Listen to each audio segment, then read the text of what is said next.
Nel nome del Padre, del Figlio e dello Spirito Santo. La pace sia con voi. Nous écoutons la catéchèse du pape François à Rome le 9 novembre 2022, précédée de la lecture d'un passage du livre d'Isaïe, chapitre 2, versets 2 et 3. Lecture du livre d'Isaïe.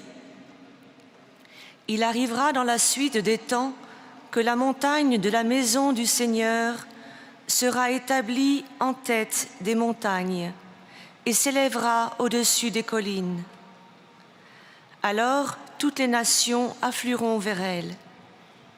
Ils briseront leurs épées pour en faire des socs et leurs lances pour en faire des serpes. On ne lèvera plus l'épée nation contre nation, on n'apprendra plus à faire la guerre. Parole du Seigneur. La parole du pape maintenant. Cari fratelli e sorelle, buongiorno. Chers frères et sœurs, Un bonjour. po' freddino, no? Ma è bello. Il fait un peu froid, n'est-ce pas? Ma prima Mais vous êtes courageux, bravo. di parlare quello che ho preparato, vorrei attirare l'attenzione. Avant de parler sur ce que j'ai préparé, je voudrais attirer votre attention sur ces deux enfants qui sont venus ici. Ils n'ont pas demandé la permission, ils n'ont pas dit « Ah, j'ai peur », ils sont venus directement. Voilà comment nous devons être vis-à-vis de Dieu, directement. Ils nous ont donné l'exemple de la manière dont nous devons nous comporter vis-à-vis de Dieu, avec le Seigneur. Il faut s'avancer devant lui. Il nous attend toujours. Cela m'a fait du bien de voir la confiance de ces deux enfants. Ça a été un exemple pour nous tous. Ainsi, nous devons nous approcher du Seigneur avec liberté. Merci. Il y a 3 jours, je suis rentré du voyage au royaume de Bahreïn que je ne connaissais pas du tout, vraiment. Je ne savais pas comment était ce royaume. Et je veux dire merci à tous ceux qui ont accompagné cette visite avec le soutien de la prière et renouveler ma reconnaissance à Sa Majesté le Roi, aux autres autorités, à l'Église locale et à la population de leur accueil chaleureux. Et aussi, je voudrais remercier les organisateurs du voyage. Pour faire ce voyage, il y a un mouvement de nombreuses personnes, la secrétairie d'État qui travaille beaucoup pour préparer les discours, pour préparer la logistique, tout cela. Ils font beaucoup de choses, ensuite les traducteurs, ensuite le corps de gendarmerie, le corps de la garde suisse. Ils sont vraiment très bons, c'est un gros travail et je voudrais dire merci à chacun publiquement de tout ce que vous faites pour qu'un voyage du pape se passe bien. Merci.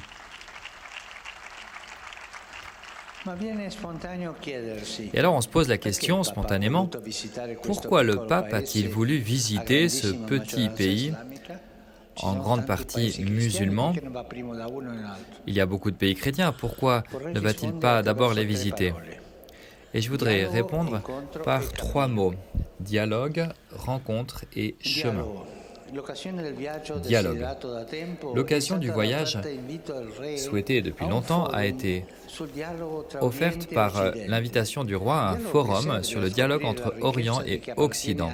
Le dialogue qui permet de découvrir la richesse de ceux qui appartiennent à d'autres peuples, d'autres traditions, d'autres credos.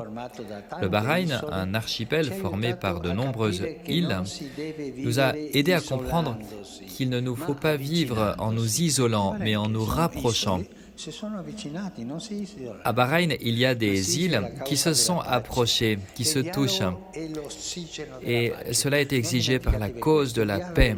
Et le dialogue est l'oxygène de la paix. Ne l'oublions pas, le dialogue est l'oxygène de la paix, même la paix à la maison. Il a pu y avoir une guerre entre le mari et l'épouse, et ensuite avec le dialogue, on avance vers la paix.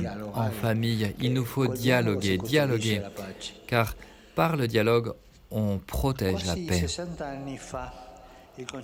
Il y a presque 60 ans, le Concile Vatican II, en parlant de la construction de l'édifice de la paix, affirmait que cette œuvre exige très certainement des peuples qu'ils ouvrent leur intelligence et leur cœur au-delà des frontières de leur propre pays, qu'ils renoncent à l'égoïsme national et au désir de dominer les autres nations, et qu'ils entretiennent un profond respect envers toute l'humanité qui s'avance avec tant de difficultés vers une plus grande unité. Voilà ce que dit le Concile, Gaudium et Spes numéro 82. À Bahreïn, j'ai souligné cette exigence et j'ai souhaité que dans le monde entier, les responsables religieux et civils sachent regarder au-delà de leurs propres frontières, de leur propre communauté, pour prendre soin de l'ensemble. Ce n'est que de cette manière qu'ils peuvent affronter certains sujets universels, par exemple l'oubli de Dieu, la tragédie de la faim, le soin de la création et la paix. Ensemble, c'est ensemble que l'on peut penser cela. Dans ce sens, le Forum du dialogue, qui avait pour titre « L'Est et l'Ouest pour la coexistence humaine », c'était le titre.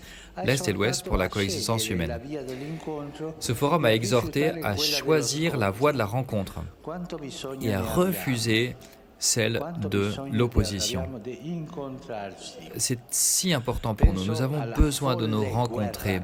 Je pense à la guerre folle. Elle est folle, cette guerre, dont est victime l'Ukraine martyrisée, et à de si nombreux conflits qui ne se résoudront jamais par la logique infantile des armes, mais uniquement avec la force douce du dialogue.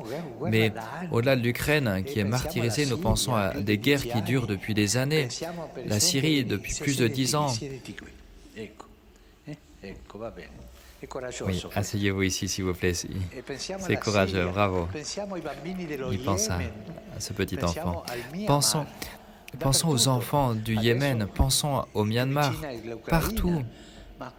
Et maintenant, la plus proche, c'est l'Ukraine. Mais que font les guerres? Elles détruisent l'humanité, elles détruisent tout. Les conflits ne doivent pas être résolus par la guerre. Alors toi, tu t'assieds ici, merci. Voilà, les deux enfants courageux d'aujourd'hui. Mais il ne peut pas y avoir de dialogue sans, et c'est le deuxième mot, sans rencontre. Deuxième mot, donc, la rencontre. À Bahreïn, nous nous sommes rencontrés et j'ai senti se lever plusieurs fois le désir que les chrétiens et les musulmans puissent se rencontrer plus souvent, qu'il puisse y avoir des rapports plus solides, que cela puisse nous tenir plus à cœur. À Bahreïn, comme on a l'habitude en Orient, les personnes mettent la main sur leur cœur quand elles disent bonjour, elles touchent leur cœur ainsi, et je l'ai fait aussi, pour créer un espace en moi à ceux que je rencontrais. Parce que sans accueil, le dialogue reste vide, apparent. Il reste une question d'idées et non pas de réalité.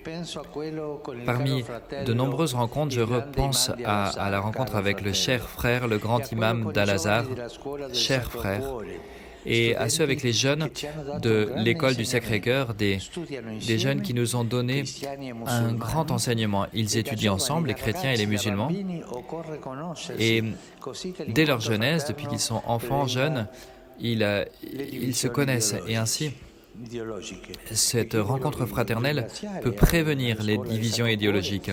Et donc je remercie l'école du Sacré-Cœur, je remercie sœur Rosaline qui a dirigé cette école de si belle manière, et les enfants qui ont participé avec les discours, la prière, la danse, le chant.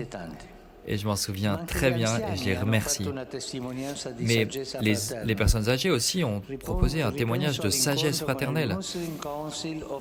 Je pense à la rencontre avec le Conseil musulman des sages, une organisation internationale née il y a peu de temps, il y a quelques années, qui encourage les bons rapports entre les communautés musulmanes,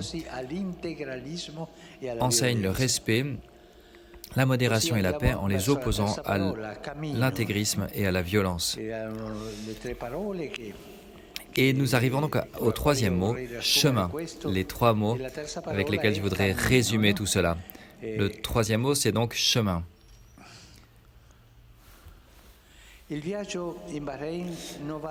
voyage à Bahreïn ne doit pas être vu comme un épisode isolé. Il fait partie d'un parcours inauguré par Saint Jean-Paul II quand il est allé au Maroc. Ainsi, la première visite d'un pape à Bahreïn a représenté une nouvelle étape dans le chemin entre croyants chrétiens et musulmans. Non pas pour nous confondre ou pour diluer la foi, non. Le dialogue ne dilue pas, mais pour construire des alliances fraternelles au nom du Père Abraham qui a été pèlerin sur la terre sous le regard miséricordieux du seul Dieu du ciel, le Dieu de la paix. Voilà pourquoi la devise du voyage était « Paix sur la terre aux hommes de bonne volonté ». Et pourquoi est-ce que je dis que le dialogue ne dilue pas? Parce que pour dialoguer, il nous faut avoir une identité propre. Il nous faut partir de notre propre identité.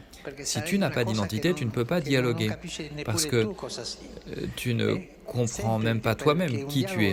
Pour un bon dialogue, il faut partir de sa propre identité, être conscient de sa propre identité, et voilà comment on peut dialoguer. Dialogue, rencontre et chemin. À Bahreïn, se sont réalisés entre les chrétiens. Par exemple, la première rencontre, en effet, a été œcuménique, de prière pour la paix, avec le cher patriarche et frère Bartholomé, et avec des frères et sœurs de différentes confessions et rites. Cette prière a eu lieu dans la cathédrale dédiée à Notre-Dame d'Arabie, dont la structure évoque une tente, celle qui, selon la Bible, selon la Bible, Dieu a rencontré Moïse dans le désert, le long du chemin. Les frères et sœurs dans la foi que j'ai rencontrés à Bahreïn vivent vraiment en chemin. Ils sont, pour la plupart, des travailleurs immigrés qui, loin de leur maison, retrouvent leurs racines dans le peuple de Dieu et leur famille dans la grande famille de l'Église. C'est merveilleux de voir ces migrants philippins, indiens et d'autres endroits, des chrétiens qui se réunissent et qui se soutiennent dans la foi. Et donc ils avancent avec joie dans la certitude que l'espérance de Dieu ne déçoit pas. En rencontrant les pasteurs, les consacrés et les femmes consacrées, les agents pastoraux et dans cette belle messe au stade, de nombreux fidèles provenant aussi de différents pays du Golfe, j'ai pu leur porter l'affection de toute l'Église. Voilà donc le voyage. Et aujourd'hui, je voudrais vous transmettre leur joie authentique, simple et belle. En nous rencontrant et en priant ensemble, nous nous sommes sentis un seul cœur et une seule âme.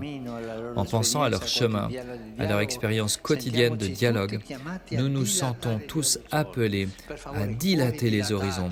S'il vous plaît, des cœurs dilatés, pas des cœurs fermés, durs. Ouvrez vos cœurs. Parce que nous sommes tous frères et parce que cette fraternité humaine doit aller plus loin. Dilater les horizons, ouvrir, élargir les intérêts et nous dédier à la connaissance des autres. Si tu te dédies à la connaissance des autres, tu ne seras jamais menacé. Mais si tu as peur des autres, toi-même, tu seras une menace. Le chemin de la fraternité et de la paix pour se poursuivre a besoin de tous et de chacun. Je donne ma main, mais si de l'autre côté il n'y a pas une main, ça ne sert à rien. Que la Vierge Marie nous aide sur ce chemin. Merci.